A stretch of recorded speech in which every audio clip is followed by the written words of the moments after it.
Just trying to survive and learn to love along the way by Foreplay on AO3.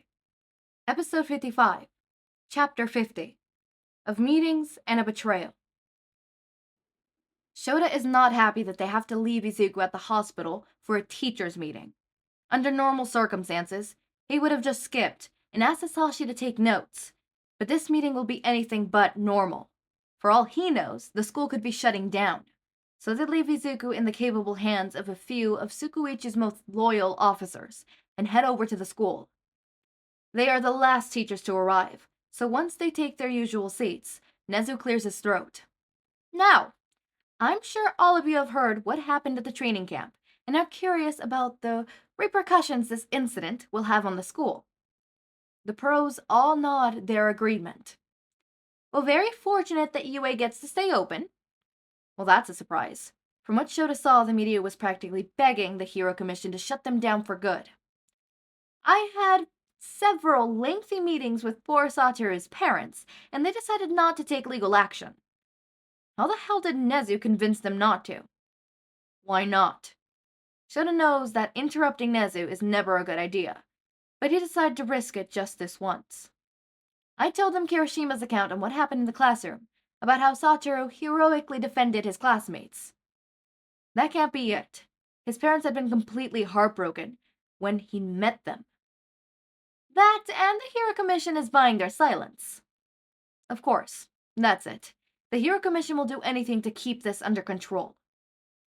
Moving on, there is going to be a strict set of rules we must follow in order for the school to remain open. The Commission was very clear that if these are broken, they won't hesitate to shut us down. The first is on-campus dorms. Oh no, Shouta can't handle seeing his class outside of lessons. The dorm buildings will be separated by class, and each will have a teacher living with them to keep an eye on them. For example, Class 1A will have its own dorm, supervised by Eraserhead. Oh god, he has to live with his entire class.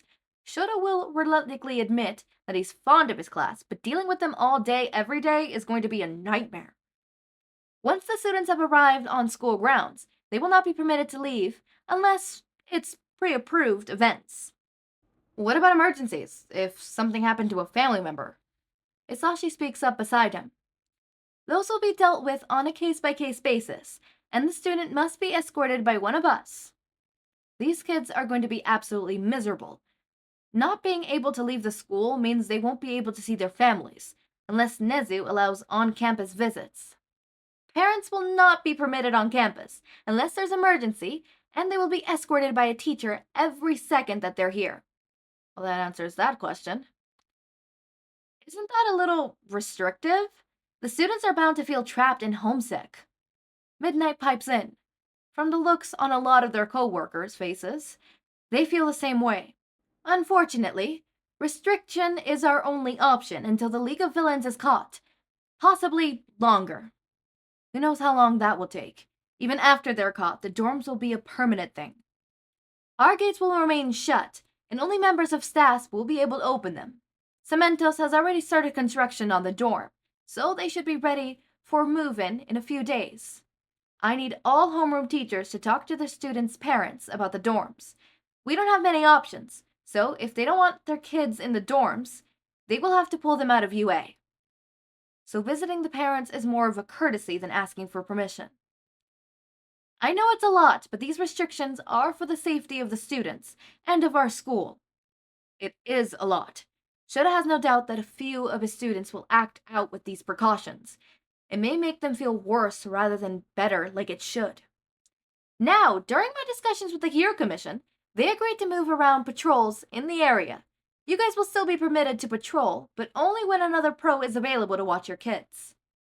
That shouldn't be too hard for Shouta. He's dragging Hizashi into this hell with him, since his husband doesn't have a homeroom class. They've upped the amount of heroes working in the area, and we may get additional heroes on campus to keep an eye on things. Shouta really hopes they don't get some hotshot younger pro at the school, but they're most likely all the agencies will be able to spare.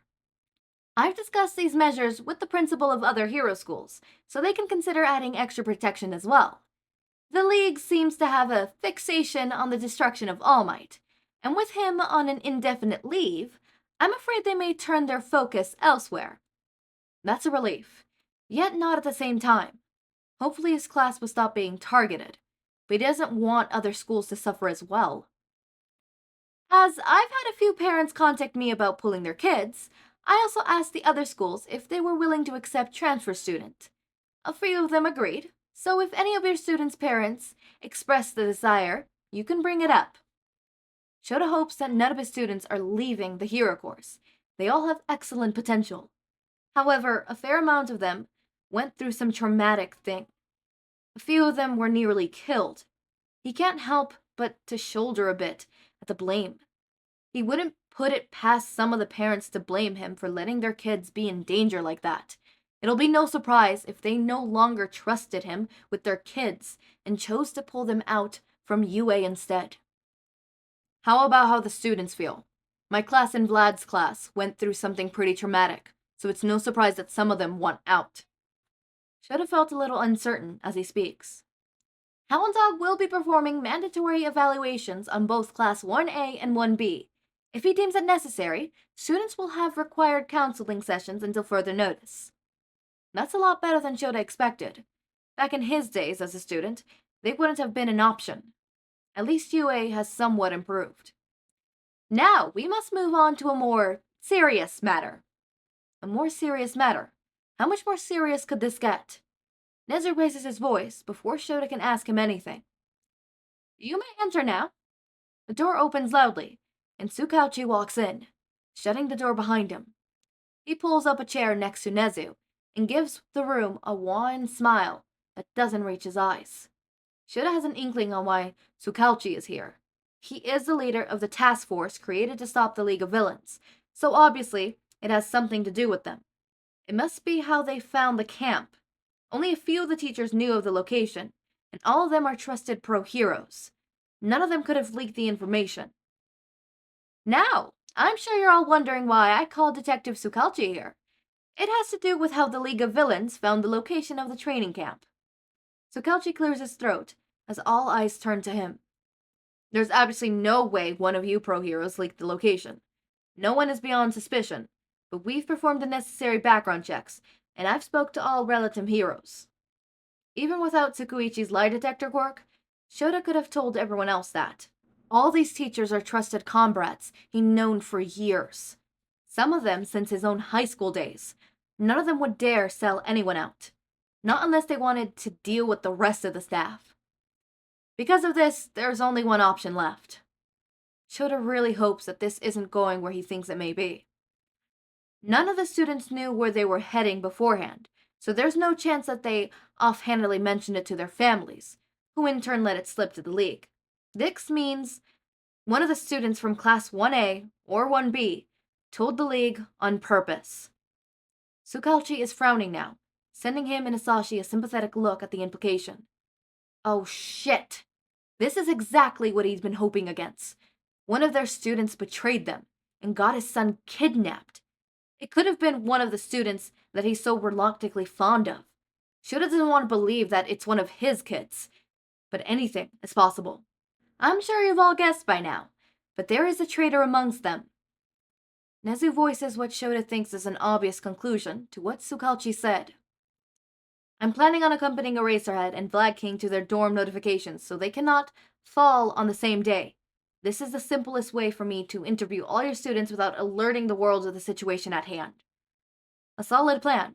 Tsukauchi will be able to question the kids, but they'll have to make sure none of them let it slip to their friends before the interviews are over. It would be awful for one of them to learn that their friend is a traitor before the pros do. Something about that last statement has me thinking that that's exactly what's gonna happen. One of them is gonna find out that the other is a traitor before anybody else. Fuck! I hate that. Okay. Chapter 51 is called Of Statements and an Undeniable Request. Summary. Shouta returns to the hospital and must learn what his son went through at the hands of All for One. Fuck! Okay. I know who the creator is. I'm not gonna say it in case you guys haven't seen season 7 or read the manga. But I've known the creator and I'm very disappointed. That's all I'm gonna say. But I'm gonna say it. 3, 2, 1. Ayomama? Ayomama. That's not how it's pronounced. Whatever. Him. Sparkly bitch. I wonder if they're gonna keep it the same thing or if they're gonna switch it up.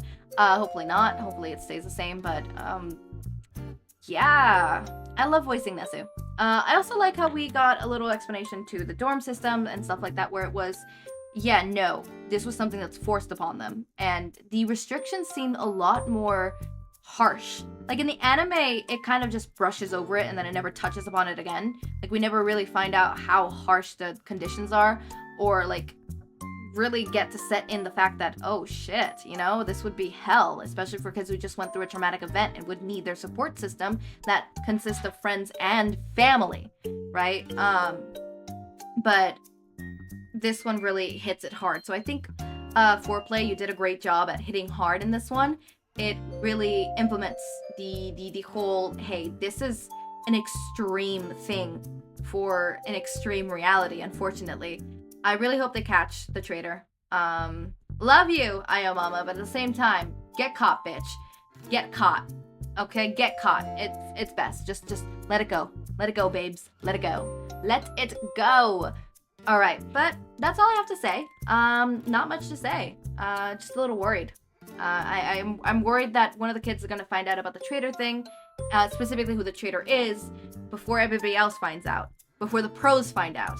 I mean, that's what happened in the manga. Not in the manga, in the anime. I mean, it happened in the manga too, but like, that's what happened in the anime. So like, I'm worried. As always, my raindrops, make sure to eat, sleep, drink water, take your meds. Have a wonderful day or night. Link to my Discord server and socials are down in the description. Subscribe to see more of my content, and thank you so much for watching.